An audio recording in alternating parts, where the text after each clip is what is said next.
Hi there, welcome if you're new. Hi, my name is Candace, or welcome back if you're a subscriber or if you're one of my friends and family who like to click on my Instagram and Facebook links and have been coming here. Hi, welcome back to our magical little corner of YouTube where I just like to talk about witchcraft, paganism, magical things, whatever is kind of like on my mind at the time or what I feel like I just need to get on, out, whatever. I originally wanted this channel to kind of be different from, I didn't want it to be very instructional, but one of my friends made a good point on one of my posts or in a message. And she was like, but I don't understand what magic is, what workings are, what craft is.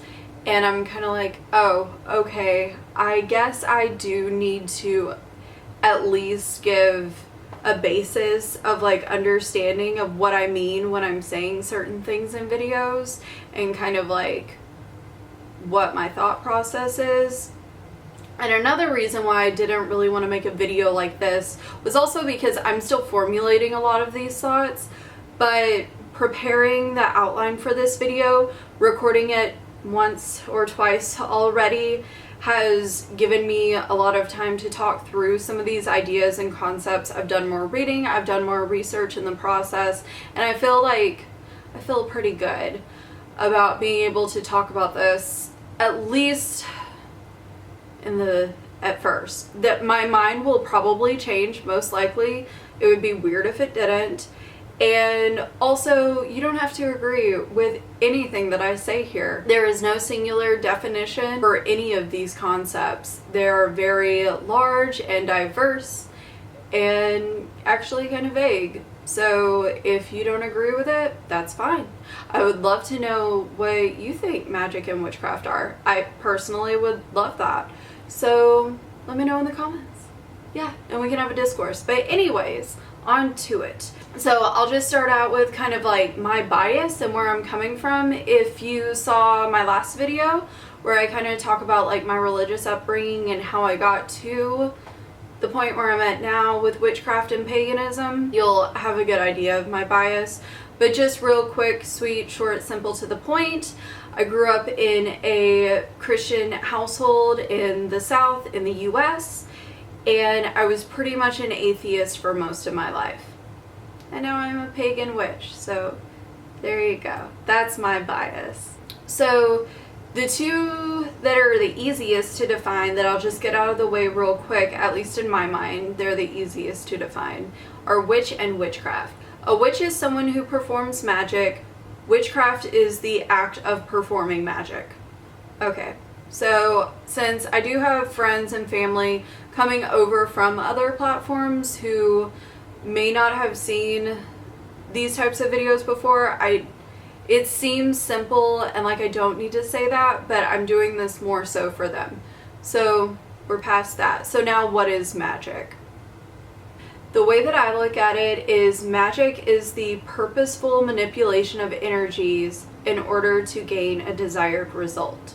So now you may be asking, what is energy? And I've got to be honest with you, I don't 100% know. And that's okay. Like, for a long time it was kind of hard for me to get over that hurdle of, well, what exactly is this? What exactly is that? Where is the proof for this or that? And it's like, I don't know how to say it. I don't really know how to quantify it. It's just when you feel it, when you know it, when you can sense it, it's real to you, and it does feel tangible. So sorry, I kind of can't explain that one. Maybe one day I'll be able to. Who knows? We'll see. The manipulation of energies, this would be done through various magical acts such as making wishes, manifestations, really doing spells. That's what that is. It's putting an intention into an act with a desired outcome, whether that be, I like to think of my outcomes for spell work pretty specific, but also still pretty general.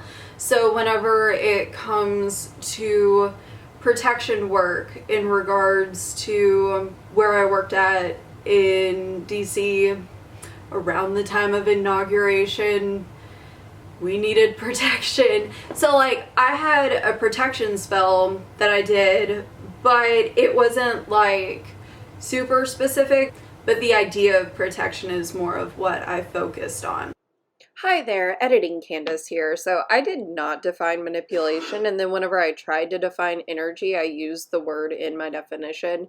This just goes to show that I'm still figuring everything out, and after having a conversation with someone the other day, after recording this video, kind of realized that I don't deal so much with manipulation as I do with attunement.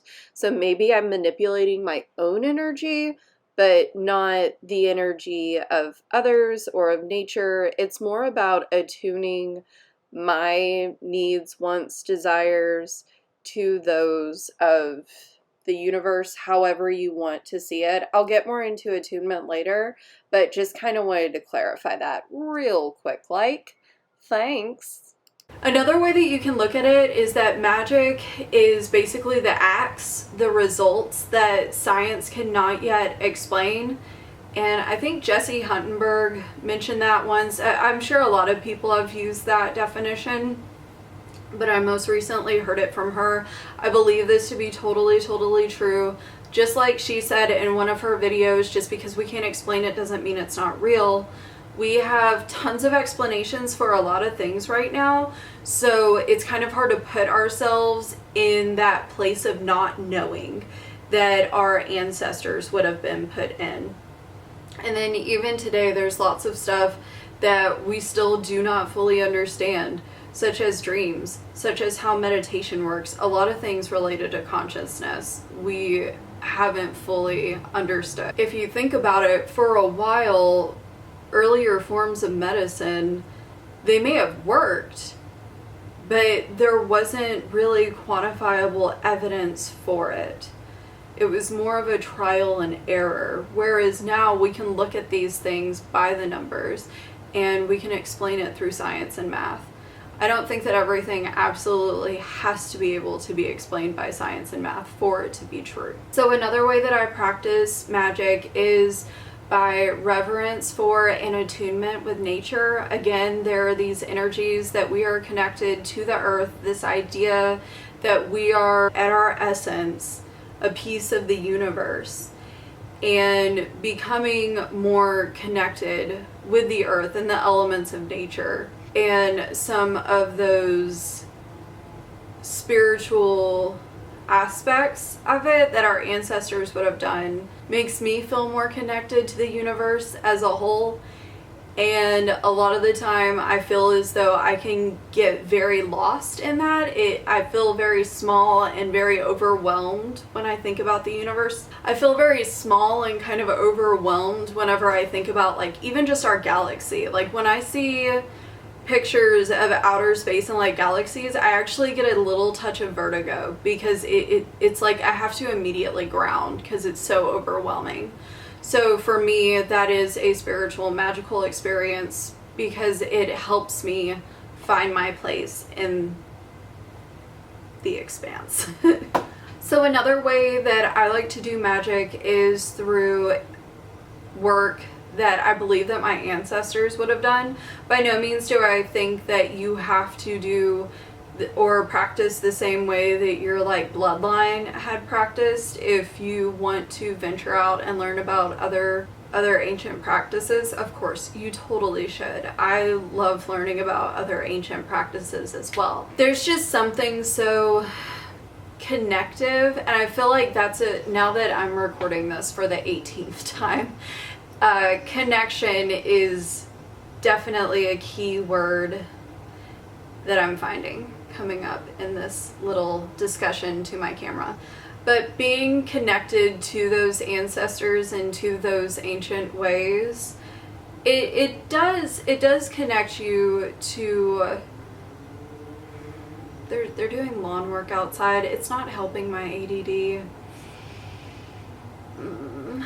Anyway, hopefully you can't hear that. But it does make me feel more connected to my ancestors, to their ancient ways of worship. And yeah, I don't really know how else to explain that. And I think I'm still going to leave this in because, again, I'm still on this path, so it's okay that I can't really explain everything or why it works the way that it works, and I want to reinforce that that's okay. So I'm just gonna leave that at that. The last little bit that I'll talk about is self-empowerment. The one being in charge of all of these different aspects of our lives, having the power to manipulate and to make change and to manifest. And this might sound like a bunch of mumbo jumbo right now.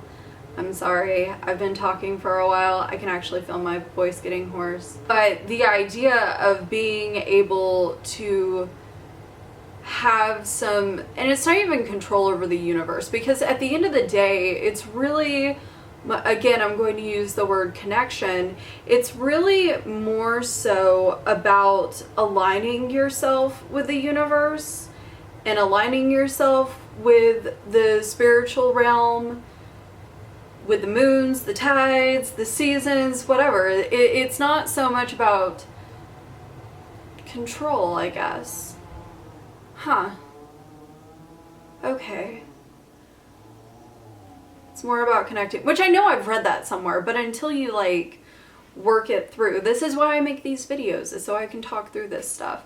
But yeah, there is a sense of self-empowerment whenever you can get yourself aligned with those things. And I do feel as though I have some effect from the work that I do whenever I want to pull energy in a certain way. So yeah, that still works. That still works. So the reason why I wouldn't consider myself New Age and why I would instead consider myself as pagan is because for the most part, to simplify it down a ton, New Age focuses on the future of humanity. Pagan focuses on the past more so. So a lot of my work comes from studying past culture, past worship, past religions. And that's more of what I'm focused on versus trying to bring humanity into a new age, which is what that really means. There is a lot of overlap with certain practices that pagans do, witches, spiritualists, and new agers. There's a lot of overlap because there's just a lot of stuff that we do that's like super useful and super awesome. I think that's gonna be it. Yeah. Hopefully this wasn't too confusing. I did do an outline so that it wouldn't be too much stream of consciousness and so that I would have some semblance of organization. But as you can see, I had to talk myself through some of these things, and you can read about it and you can write about it and everything else. But for me, until I talk it through with someone, and right now I don't really have a lot of people to talk it through with. So it's until you are able to do that though, it kind of, it lives in this bubble in your head and you can't quite solve the equation. But I feel like I've gotten a bit closer, so this has been super helpful to me at least. If you enjoyed it, please leave a like. If you didn't, go ahead and dislike. That's cool too. Let me know your opinions, your thoughts. If you have any questions, leave them below in the comment section. Please subscribe if this is your jam. And yeah, I'll see you next Wednesday. I upload every single Wednesday morning at 8 a.m. Eastern Standard Time. Why did I almost say Pacific? Eastern Standard Time. And have a magical rest of your day.